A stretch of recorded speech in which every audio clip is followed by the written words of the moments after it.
സച്ചിദാനന്ദരൂപായ കൃഷ്ണായ ക്ലിഷ്ടകർമ്മണേ നമോ വേദാന്തവേദ്യായ ഗുരവേ ബുദ്ധിസാക്ഷിണേ യോ ബ്രഹ്മാണം വിദധാതി പൂർവം യോ വൈ വേദാംശ്ച പ്രഹിണോതി തസ്മൈ തം ഹദേവമാത്മബുദ്ധിപ്രകാശം മുമുക്ഷുർവൈ ശരണമഹം പ്രപദ്യേ.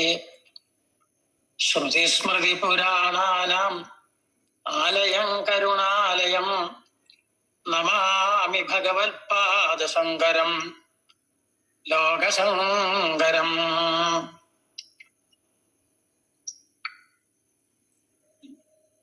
ജീവന് ഭഗവാൻ ഒരു മനുഷ്യ ശരീരം തന്നത് തന്നെ ഈ ഗ്രന്ഥങ്ങളൊക്കെ പഠിക്കാൻ വേണ്ടിയിട്ടാണ്. ബ്രഹ്മാവലോക ധിഷണനാണ് മനുഷ്യനാണ്. ഈശ്വര സാക്ഷാത്കാരത്തിന് കഴിവുണ്ടെന്നാണ്. എങ്ങനെ ഈശ്വര സാക്ഷാത്കാരം നേടാം? അതാണ് ഉപനിഷത്തുകള് ആത്യന്തികമായിട്ട് നമുക്ക് പറഞ്ഞു തരുന്നത്. അപ്പൊ അത് പഠിക്കാൻ ആരംഭിക്കാന്ന് പറഞ്ഞാൽ അത് സുഹൃതം കൊണ്ടാണ്, ഭഗവാന്റെ വലിയ അനുഗ്രഹം കൊണ്ടാണ് അത് കഴിയുന്നത്. നമുക്ക് വേണ്ട കാര്യങ്ങളൊക്കെ ആദ്യമായിട്ട് പറഞ്ഞു തരുന്നത് വേദങ്ങളാണ്. ആ വേദങ്ങൾക്ക് 4 ഭാഗങ്ങളുണ്ട്. ഒന്ന് സംഹിത, പിന്നെ അതിൻ്റെ താല്പര്യങ്ങൾ പറഞ്ഞു തരുന്ന, കർത്തവ്യങ്ങൾ പറഞ്ഞു തരുന്ന ബ്രാഹ്മണങ്ങള്.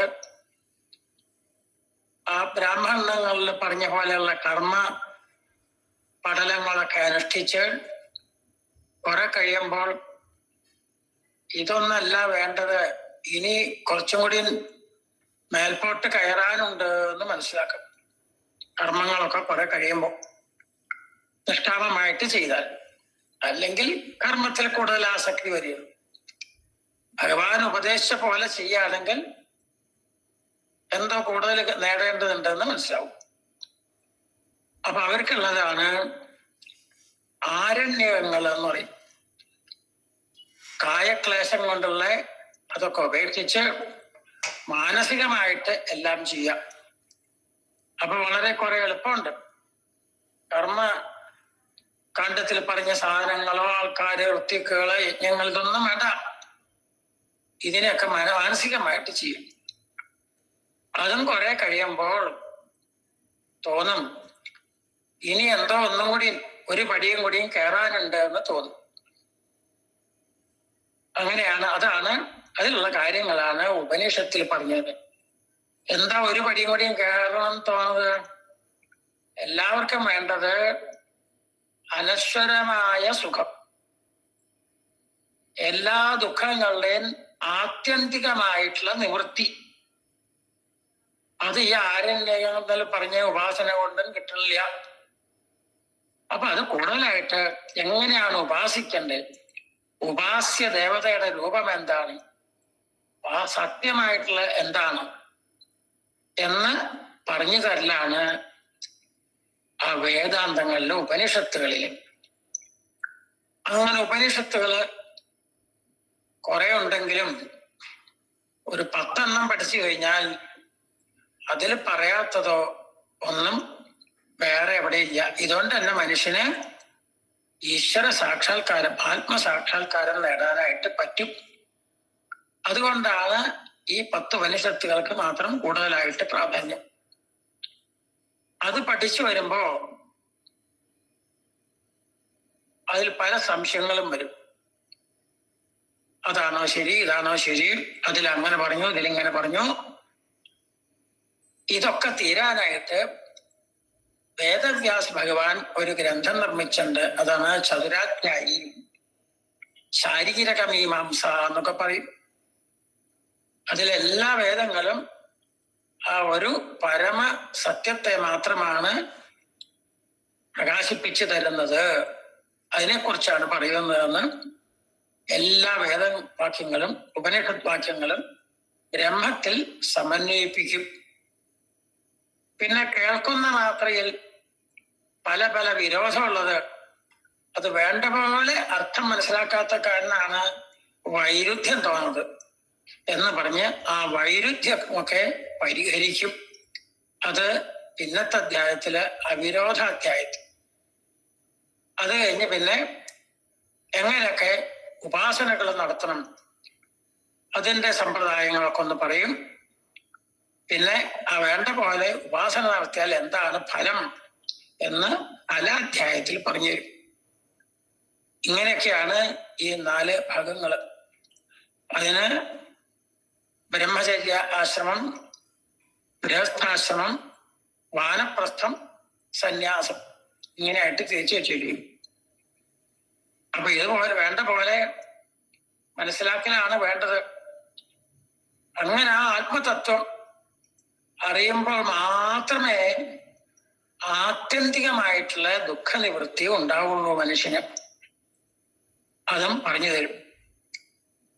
ഇതാണ് ഉപനിഷത്തുകളിലെ വേദാന്ത സൂത്രങ്ങളും ആ ഗ്രന്ഥം കൂടി ഇതിൽ പെടും. അതും കൂടി ആവുമ്പോഴേ പൂർണ്ണമാവുള്ളൂ, ഉപനിഷത്തുകളിലെ സംശയം തീരുള്ളൂ. അങ്ങനെയുള്ളതാണ്. പക്ഷെ ഇത് മനസ്സിലാക്കാൻ വളരെ വിഷമം. അദ്വൈതമാണ് സത്യമായിട്ടുള്ളത് എന്നാണ്, മറ്റൊക്കെ മിഥ്യയാണ്, വേണ്ട പോലെയുള്ളതല്ല എന്ന്. ഈ കാര്യം ആണ് പറഞ്ഞു തരുന്നത്. പക്ഷെ അത് ഉള്ളിൽ ഉറയ്ക്കാൻ വളരെ വിഷമമുണ്ട്. കാരണം ദ്വൈതമാകുന്ന വലിയ സമുദ്രത്തിന്റെ മധ്യത്തിലാണ് സാധാരണക്കാരെല്ലാവരും.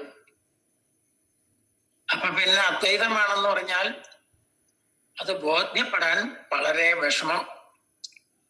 വലിയ വലിയ ആചാര്യന്മാര് തന്നെ പലതരത്തിലായിട്ട് പറയണം. അതില് സത്വാദികള്, അസത്വാദികള്, സദസത്വാദികള്, സദസത് വിലക്ഷണവാദികൾ എന്നൊക്കെ.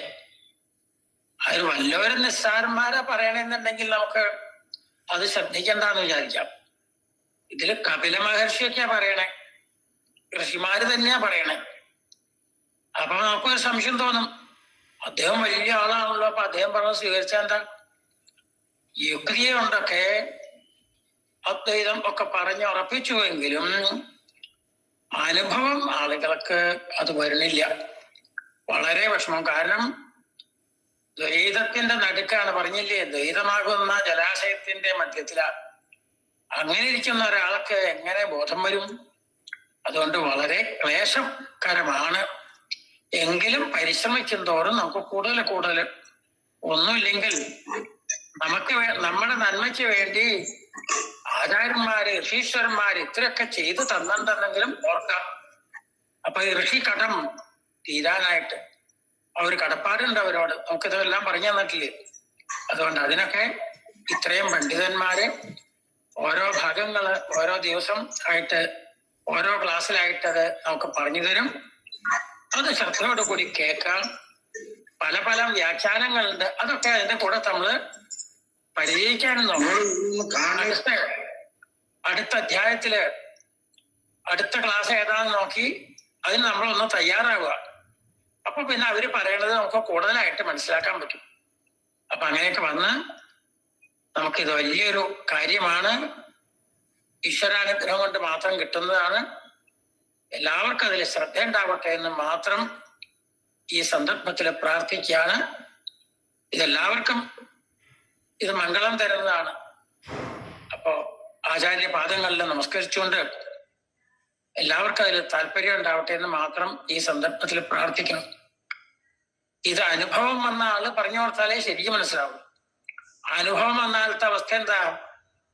ഒന്നും മിണ്ടാൻ പറ്റില്ല. അവന് വാക്കുമില്ല, പ്രവൃത്തിയില്ല, ഒന്നുമില്ല. ഒന്നായി ഗുരു ശിഷ്യനൊന്നും വേറെ ഇല്ല. പിന്നെ എങ്ങനെ പറയണേ? അപ്പൊ അനുഭവം വന്നാൽ പറയാൻ പറ്റില്ല. പറയുന്ന ആൾക്ക് അനുഭവമില്ല.